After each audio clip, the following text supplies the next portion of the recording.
Hello everyone, I hope आप लोग अच्छे होंगे। एक और न्यू सीरीज में आपका स्वागत है। आज के वीडियो में इंडियन कॉन्ट्रैक्ट एक्ट 1872 से रिलेटेड जितने भी प्रीवियस ईयर में क्वेश्चन पूछे गए हैं सभी क्वेश्चन को डिटेल में एनालाइज करेंगे।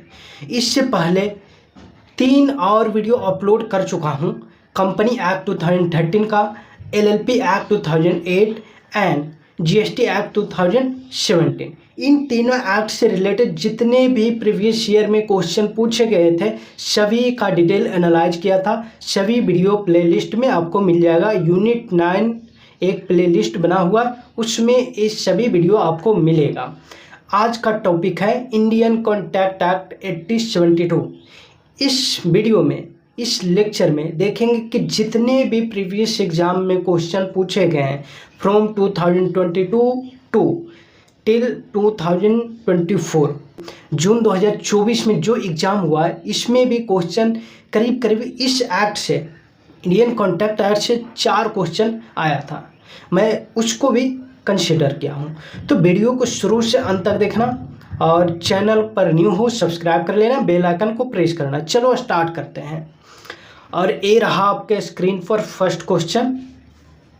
According to the Indian contract act 1872, a contract is voidable if it is, क्या बोल रहा है कि इंडियन कॉन्ट्रैक्ट एक्ट 1872 के तहत कॉन्ट्रैक्ट वॉइडेबल होगा अगर, देखो एक क्वेश्चन 2012 में भी पूछा गया था एंड 2013 में भी रिपीट हुआ, 2017 में अगेन रिपीट हुआ एंड 2021 में अगेन रिपीट हुआ एंड 2022 में अगेन रिपीट हुआ। देख रहे हो तो प्रीवियस ईयर क्वेश्चन कितना इम्पोर्टेंट हो जाता है यूजीसी नेट एग्ज़ाम के लिए। एक ही क्वेश्चन रिपीट होता है। मैं आपको और दिखाऊंगा कि जो प्रीवियस 2015 में एग्ज़ाम पूछा गया था वही सेम डिटो क्वेश्चन 2024 में पूछा गया है। इसका आंसर देखते हैं। Option A, made under coercion और undue influence. Option B, made with minor and option C, based on mutual mistake and option D, made of illegal purpose. तो इसका करेक्ट आंसर क्या होगा? इसका करेक्ट आंसर क्वेश्चन होगा, option A. एक बात आपको ध्यान में रखना है कि वॉइडेबल कॉन्ट्रैक्ट सिर्फ 4 केस में होता है। कितने केस में? 4 केस में। वो 4 केस क्या है? CUFM,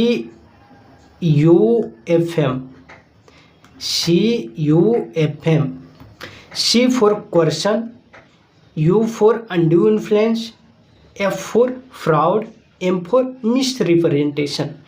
एंड इसका सेक्शन है क्वेश्चन का 15, undue influence 16, fraud 17 and misrepresentation 18। देखो सेक्शन भी याद करना मोस्ट इम्पोर्टेंट है, क्योंकि आजकल का जो ट्रेंड है क्वेश्चन पूछने का वो सेक्शन दे देते हैं, वो उससे मैच करना है। तो ध्यान रखना है कि क्वेश्चन का सेक्शन कौन सा है? क्वेश्चन का सेक्शन 15 है। तो इन 4 केस में जो भी कॉन्ट्रैक्ट होता है उसको कहते हैं वॉइडेबल कॉन्ट्रैक्ट। वॉइडेबल कॉन्ट्रैक्ट का मतलब होता है कि या तो ये वैलिड भी हो सकता है या फिर वॉइड भी हो सकता है। डिपेंड करेगा एग्रीड पार्टी के ऊपर। एग्रीवेड पार्टी जो रहेगा उसके ऊपर डिपेंड करेगा इस कॉन्ट्रैक्ट को वैलिड करना है या फिर वॉइड करना है। तो वॉइडेबल कॉन्ट्रैक्ट में 2 ऑप्शन होता है, एक वैलिड का, दूसरा वॉइड का। ओके, और ये डिपेंड करता है किसके ऊपर? एग्रीवेड पार्टी के ऊपर। एग्रीवेड पार्टी के ऊपर डिपेंड करता है।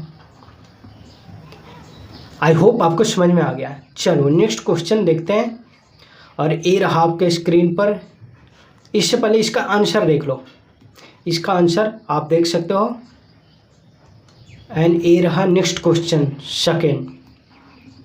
N agreement made without consideration is, 2014 में पूछा गया था कि कोई भी वैसा एग्रीमेंट जो कि बिना कंसिडरेशन के हुआ है, इस एग्रीमेंट को क्या कहेंगे?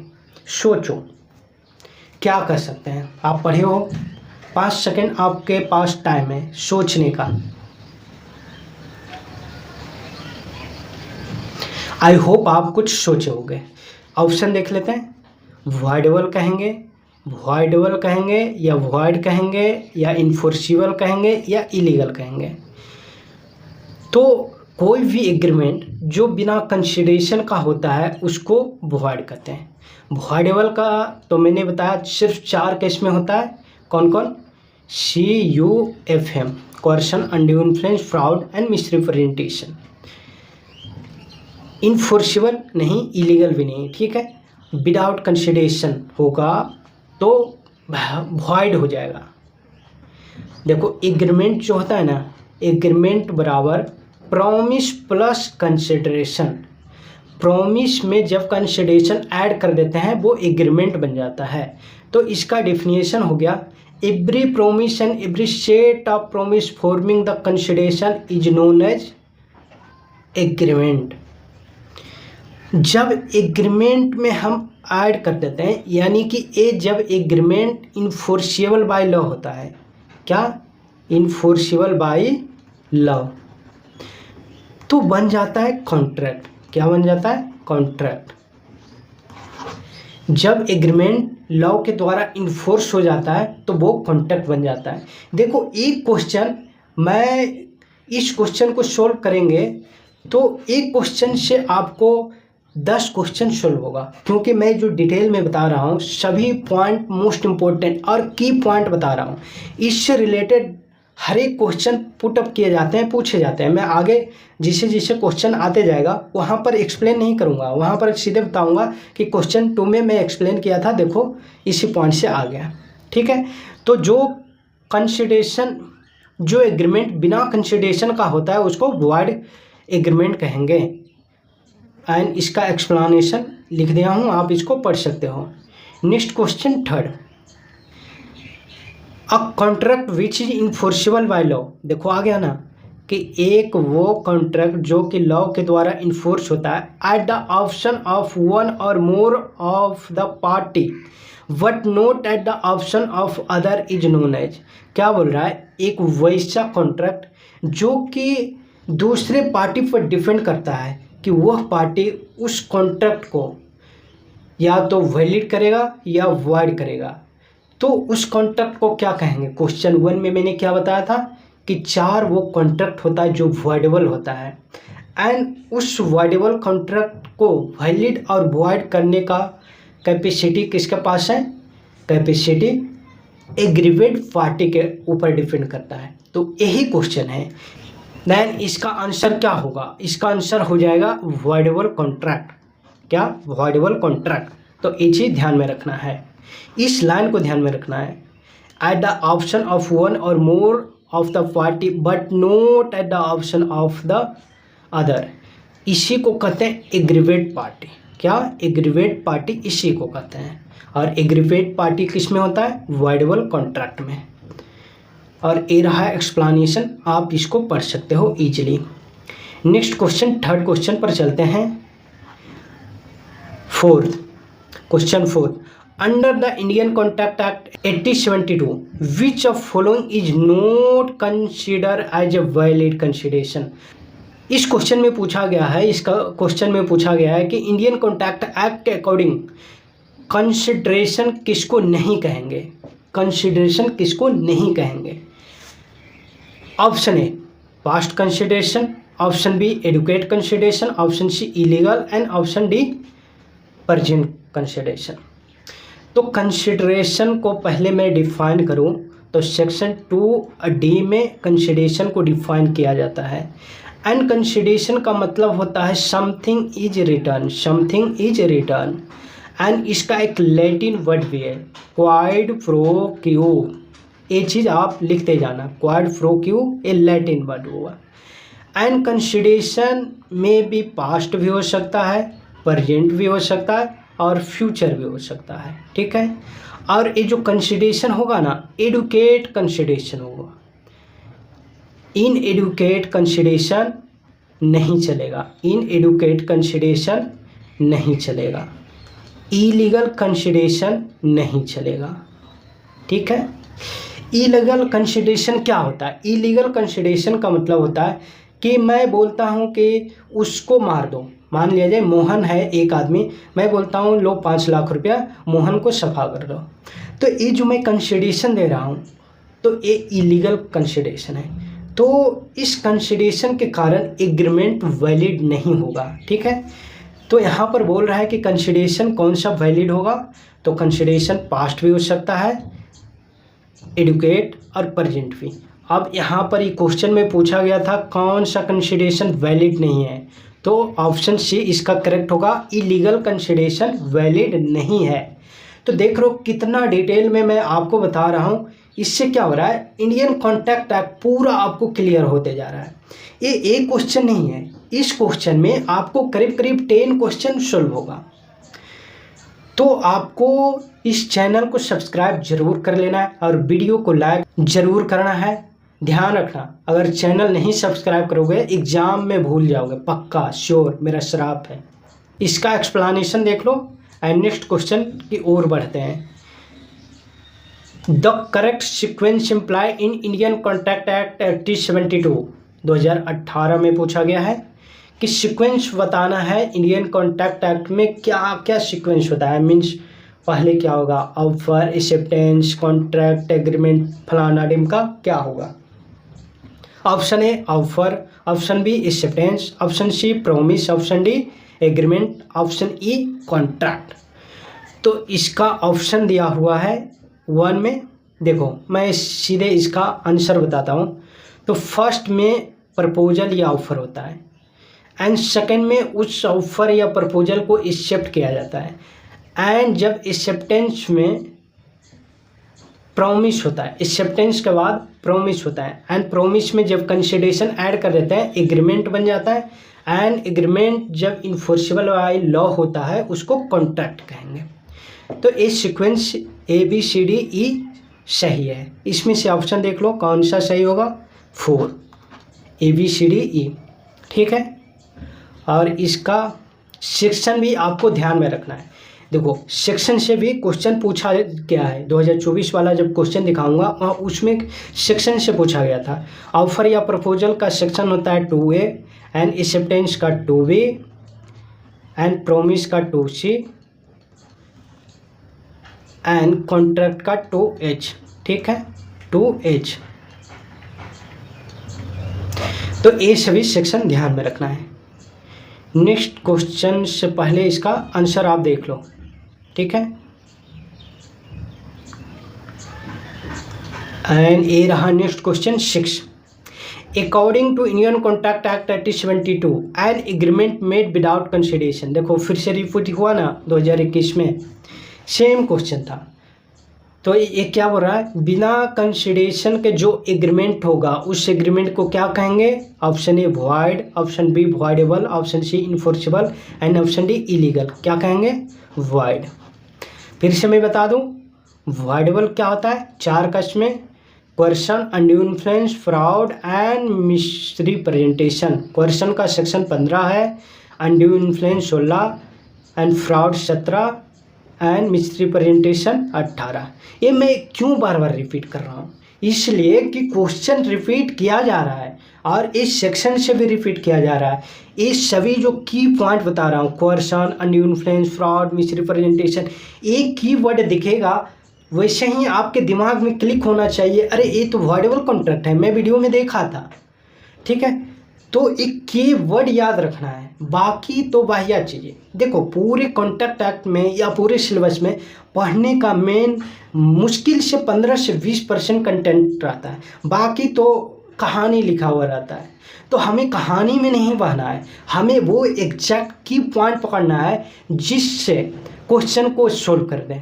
ठीक है, तो देखो यार, चैनल को सब्सक्राइब जरूर कर लेना, याद रखना, नहीं करोगे मेरा श्राप एग्जाम में भूल जाओगे। नेक्स्ट क्वेश्चन ये मैं एक्सप्लेन किया हूं। And next question, an agreement made under undue influence. आ गया, देखो अब तुम कॉन्ट्रैक्ट एक्ट का 5000 का पेज पढ़ लिया, पूरा मोटा बुक। ठीक है, बट आपको एक के वर्ड में कंफ्यूज हो रहे हो, अरे एक की वर्ड अनड्यू इन्फ्लुएंस कहाँ था, क्या इसको कहेंगे, वर्ड वर्डेबल इलीगल क्या कहेंगे, ठीक है। तो कंटेंट ज़्यादा पढ़ने से मतलब नहीं होता है कि आप पूरा रामायण कथा पढ़ लिए हो। अगर आपसे पूछा जाए शबरी कौन थी तो बोलोगे रावण की बहन थी, यार तो ये तो गड़बड़ हो गया। आपको उतना नहीं पढ़ना है, जितना सिलेबस में दिया हुआ है उतना ही पढ़ना है और उसमें से कीवर्ड छांट लेना है एंड कीवर्ड को पकड़ना है। अब यहाँ शबरी पूछा गया कि रामायण में कौन है, तो आप बताओगे ना भाई कि शबरी राम जी का प्रतीक्षा कर रहे थे, रावण का ये बहन नहीं है, एक चीज़ पता होना चाहिए। उसी तरह अनड्यू इन्फ्लुएंस आया तो आपको दिमाग में क्लिक होना चाहिए वर्डेबल है, सेक्शन क्लिक होना चाहिए कि अनड्यू इन्फ्लुएंस का 16 है, ठीक है। तो ऑप्शन बी इसका डायरेक्ट करेक्ट होगा। नेक्स्ट क्वेश्चन, और ये नेक्स्ट क्वेश्चन सॉरी एक्सप्लेनेशन आ गया। नेक्स्ट क्वेश्चन जून 2019 में पूछा गया है। Statement 1 and statement 2। स्टेटमेंट 1 में बोल रहा है agreement without consideration is always valid. बताओ भाई कि कोई भी एग्रीमेंट जो बिना कंसिडरेशन के हो रहा है क्या ऑलवेज वैलिड होगा? क्या बात कर रहा है, वैलिड होगा? नहीं होगा। यहाँ पर मैंने प्रीवियस क्वेश्चन में क्या बोला था कि एग्रीमेंट बराबर प्रॉमिस प्लस कंसिडरेशन, तो बिना कंसिडरेशन के एग्रीमेंट वैलिड हो ही नहीं सकता है। इसका कुछ एक्सेप्शन है, 5 एक्सेप्शन, वो कभी मैं आपसे डिस्कस करूँगा, ठीक है। तो जनरली आप जानो कि बिना कंसिडरेशन के एग्रीमेंट वैलिड नहीं होगा, तो स्टेटमेंट 1 इनकरेक्ट हो गया। Statement 2 all contract are agreement but all agreement are not contract, ये स्टेटमेंट सही है। देखो agreement plus enforceable by law जब करते हैं तो कॉन्ट्रैक्ट बन जाता है। तो हम कह सकते हैं कि सभी कॉन्ट्रैक्ट एग्रीमेंट हो सकता है, लेकिन सभी एग्रीमेंट कॉन्ट्रैक्ट नहीं होगा। यहाँ पर इन्फोर्सिबल बाय लॉ कह रहा है, मान लिया जाए कि एग्रीमेंट में इलीगल कंसिडरेशन हुआ है। क्या? Illegal consideration. अब इस इलीगल कंसिडरेशन के कारण लॉ के द्वारा इन्फोर्स नहीं किया जाएगा, तो इसलिए एक कॉन्ट्रैक्ट नहीं बन पाएगा। देख रहे हो कहाँ कहाँ से पॉइंट लिंकेज होता है। तो वैसा एग्रीमेंट जो कि लॉ के द्वारा इन्फोर्स किया जाता है उसी को कॉन्ट्रैक्ट कहते हैं। और सभी कॉन्ट्रैक्ट एग्रीमेंट हो सकता है, लेकिन सभी एग्रीमेंट कॉन्ट्रैक्ट नहीं हो सकता है। तो वह एग्रीमेंट जो कि इन्फोर्सिबल बाय लॉ होगा, जिसमें वैलिड कंसिडरेशन होगा, वही एग्रीमेंट कॉन्ट्रैक्ट बनेगा, ठीक है। तो ऑप्शन इसका देख लेते हैं। Option A statement 1 and 2 both correct, नहीं। Option B both statement incorrect, A भी नहीं। Option C statement 1 is incorrect and statement 2 is correct. तो इसका करेक्ट आंसर सी, ठीक है। नेक्स्ट क्वेश्चन की ओर चलते हैं, और ये एक्सप्लेनेशन में लिख दिया हूँ, बाकी मैं तो एक्सप्लेन कर ही रहा हूँ। क्वेश्चन 8 मैच करना है लिस्ट 1 को लिस्ट 2 से मैच करना है। लिस्ट 1 में फीचर दिया हुआ है एंड लिस्ट 2 में remedy for breach of contract, यानी कि जो कॉन्ट्रैक्ट को ब्रीच किया जाता है उसका remedy. 1 a breach of promise to marry, क्या बोल रहा है कि शादी करने के लिए प्रॉमिस किया था और उस प्रॉमिस को तोड़ दिया, बाद में उस प्रॉमिस को ब्रीच कर दिया। Option B part performance as much as is earn, इसके पॉइंट है, इसको ध्यान में रखना है। Option C absolvence from all the obligation, and option D mode of security to the specific performance और निगेटिव टर्म ऑफ कॉन्ट्रैक्ट। देखो as much as is earn का मतलब होता है क्वांटम मेरिट, क्या? Sue for quantum meruit. And जब शादी के लिए ब्रीच किया जाता है, जो प्रॉमिस किया था उस प्रॉमिस को तोड़ दिया जाता है, उस केस में विंडिक्टिव डैमेज देना पड़ता है। कौन सा डैमेज? Vindictive damage. एंड अब्सोलेंस का मतलब होता है खत्म करने। तो जितना भी ऑब्लिगेशन है, जितना भी लायबिलिटी है, उसको ख़त्म किया जाता है, उसको कहते हैं रिसीशन। उसको क्या कहते हैं? रिसीशन। ओके, एंड लास्ट बच गया, तो लास्ट का 1 हो ही जाएगा। यहाँ पर देखो ए का 4 ऑप्शन सिर्फ ए में है, यहीं से करेक्ट हो गया। इसमें से देखो 1, 2 भी ऑप्शन आपको पता होगा ना सही, तो आप इजीली आइडेंटिफाई कर लोगे कौन सा ऑप्शन करेक्ट होगा। जिससे कि मान लिया जाता है कि आपको सिर्फ बी ऑप्शन यहाँ पर पता था कि part performance as much as is earned, इसका शूट फॉर क्वांटम मेरिट होगा। बी का 3, तो बी का 3 देखो सिर्फ और सिर्फ 1 में है, तो एक ऑप्शन से आप सॉल्व कर लोगे। और इसका एक्सप्लेनेशन मैं दे रखा हूँ, इसको आप पढ़ सकते हो। एंड नेक्स्ट क्वेश्चन ये रहा, which one of the following invalid for relation among the agent, the sub agent and the principal. क्या बोल रहा है? रिलेशनशिप किसके किसके बीच? Agent, sub agent and principal. Agent, sub agent and principal, ठीक है। तो इस केस में रिलेशन को देखते हैं। पहले देखो कुछ बातें मैं समझा देता हूँ। ये प्रिंसिपल हुआ, इसके नीचे अपॉइंट किया जाता है, उसको एजेंट कहते हैं। और अगर एजेंट अपॉइंट करता है एजेंट को, तो इसको कहेंगे सब एजेंट। क्या कहेंगे? सब एजेंट। सब एजेंट किसके द्वारा अपॉइंट होता है? सब एजेंट के द्वारा अपॉइंट किया जाता है। तो सब एजेंट के लिए रिस्पॉन्सिबल एजेंट होगा, एंड सब एजेंट के द्वारा इंस्ट्रक्शन जो दिया जाएगा उसके लिए काम करेगा। सब एजेंट प्रिंसिपल के लिए रिस्पॉन्सिबल नहीं होगा, और प्रिंसिपल सब एजेंट को ऑब्लिगेशन नहीं दे सकता है। ये चीज़ पता चल गया। एंड प्रिंसिपल जिसको अपॉइंट करता है, एक तो एजेंट को अपॉइंट करता है, दूसरा सब्स्टिट्यूट एजेंट। क्या? Substitute agent. सब्स्टिट्यूट का मतलब होता है कि सेम उसी तरह एजेंट की तरह दूसरा एजेंट को अपॉइंट किया गया। जिससे आप पढ़े होंगे इकोनॉमिक्स में एक टर्म आता है ना, complementary and substitute goods. Complementary goods और सब्स्टिट्यूट गुड्स, उसी तरह यहाँ पर है। एक तो हो गया एजेंट, दूसरा हो गया सब्स्टिट्यूट एजेंट। मतलब एजेंट की तरह ही है, एजेंट का जुड़वा भाई को कह सकते हैं सब्स्टिट्यूट एजेंट। तो सब्स्टिट्यूट एजेंट प्रिंसिपल के द्वारा अपॉइंटमेंट किया जाता है, एंड इसके लिए रिस्पॉन्सिबल प्रिंसिपल होगा, और प्रिंसिपल ही डायरेक्शन देगा। तो यहाँ पर सब एजेंट क्वेश्चन में पूछा गया है। अब यहाँ से रिलेशन देखते हैं, ऑप्शन को चीर फाड़ करते हैं। Option A, sub agent work under the control and on the direction of agent. हाँ, सही बात है। Option B, sub agent is responsible to the agent only. ये भी सही बोल रहा है। Option C, privity of contact exist between the principal and sub agent. नहीं, ये नहीं होता है। प्रिंसिपल और सब एजेंट के बीच प्राइवेटी का कॉन्टैक्ट एग्जिस्ट नहीं करता है।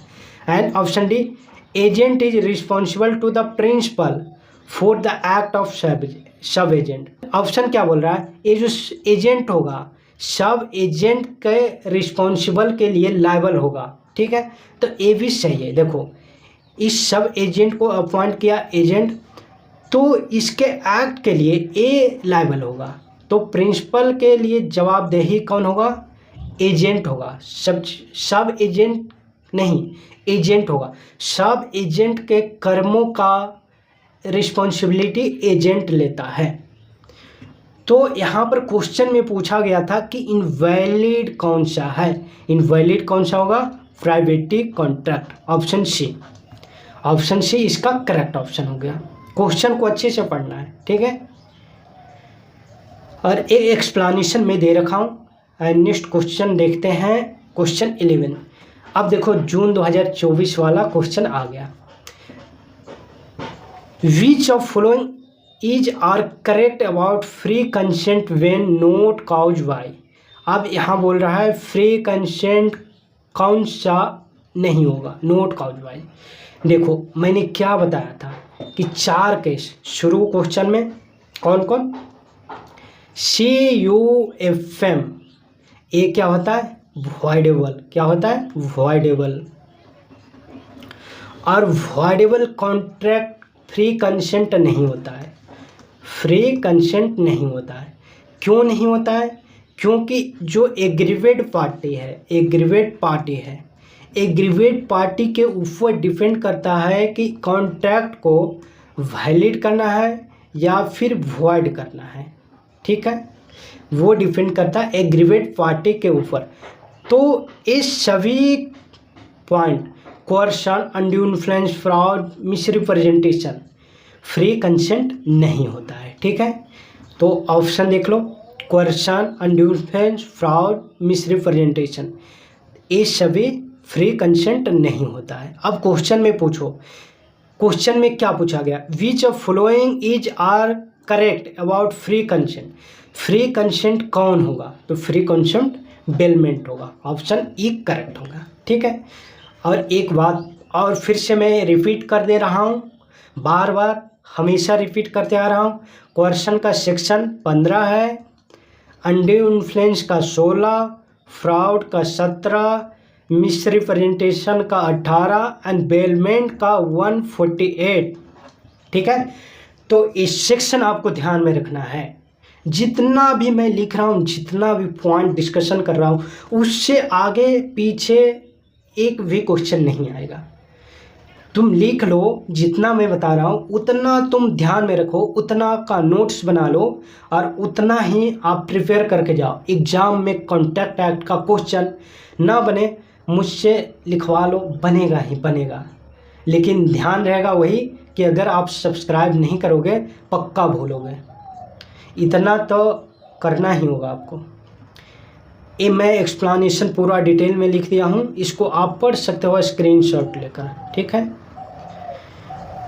और एक क्वेश्चन अगेन जून 2024 में पूछा गया है, the bailment of goods on security for payment of डेब्ट ऑफ परफॉर्मेंस ऑफ प्रोमिस। क्या बोल रहा है कि बेलमेंट, गुड्स का जो बेलमेंट है सिक्योरिटी पर्पस के लिए, जो डेट का परफॉर्मेंस के लिए उस बेलमेंट ऑफ गुड्स को सिक्योरिटी पर्पस के लिए रखा जाता है, उसको क्या बोलते हैं?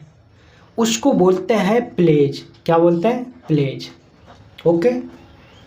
इसका एक्सप्लेनेशन यहाँ पर आप देख लो। तो ध्यान में क्या रखना पड़ेगा ने कि बेलमेंट प्लस सिक्योरिटी, ये पॉइंट जहाँ आपको एक ही वर्ड दिखे तो आप आंख बंद करना और ऑप्शन क्लिक कर देना प्लेज का। किसका? प्लेज का। Bailment of goods on security for payment of debt of performance of promise is called pledge, okay. Next question, और ये भी क्वेश्चन जून 2024 में पूछा गया है, a contract which is enforceable by law at the option of one और more party but not at the option of other is known as. देखो फिर से रिपीट हो गया ना, 2015 में यही क्वेश्चन पूछा गया था और सेम क्वेश्चन 2024 में आ गया। इसमें अंतर क्या किया? इसमें अंतर किया कि जो ऑप्शन है इसको उल्टा पुल्टा कर दिया, यानी कि जो ऑप्शन सी, यहाँ सी है वो प्रीवियस क्वेश्चन में ए में था, ठीक है।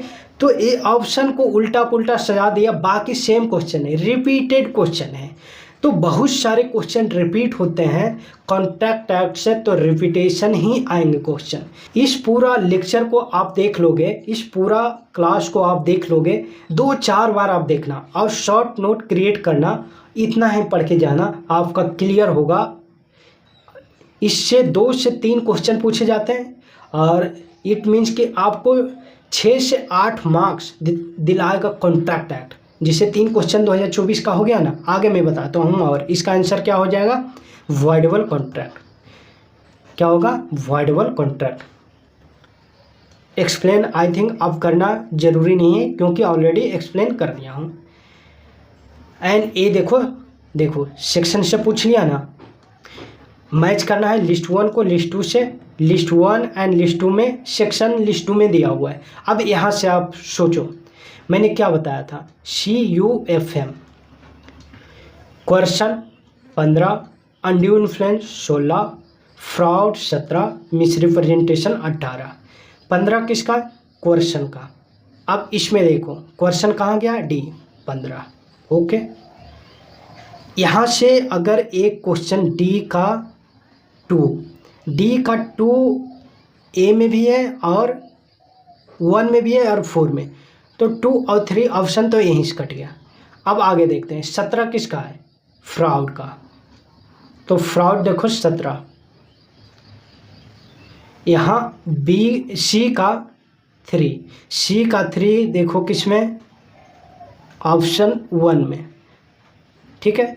तो 4 भी कट गया, ऑप्शन 1 करेक्ट हो गया। अगेन बेलमेंट का 148 एंड कंटीजेंट कॉन्ट्रैक्ट का 31, ठीक है।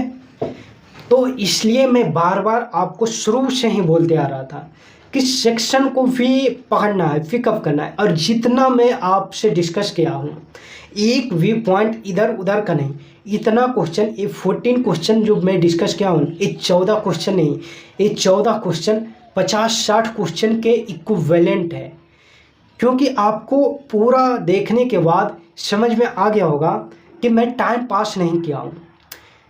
टाइम पास बिल्कुल भी 1 सेकंड भी मेरा नहीं हुआ है। इसलिए जितना भी मैं कंटेंट आपसे कीवर्ड डिस्कस किया, सब के सब टू द पॉइंट था, रिलेवेंट था। तो इस वीडियो में इतना ही। नेक्स्ट टॉपिक आगे डिस्कस करूँगा, नेक्स्ट टॉपिक लेकर आऊँगा। यूनिट 9 से जो 10 टॉपिक है सभी को इसी तरह से कंप्लीट करेंगे। तो नेक्स्ट वीडियो में मिलते हैं, तब तक के लिए थैंक यू सो मच और सब्सक्राइब कर लेना, ध्यान रहे। अगले वीडियो में मिलते हैं, नमस्कार।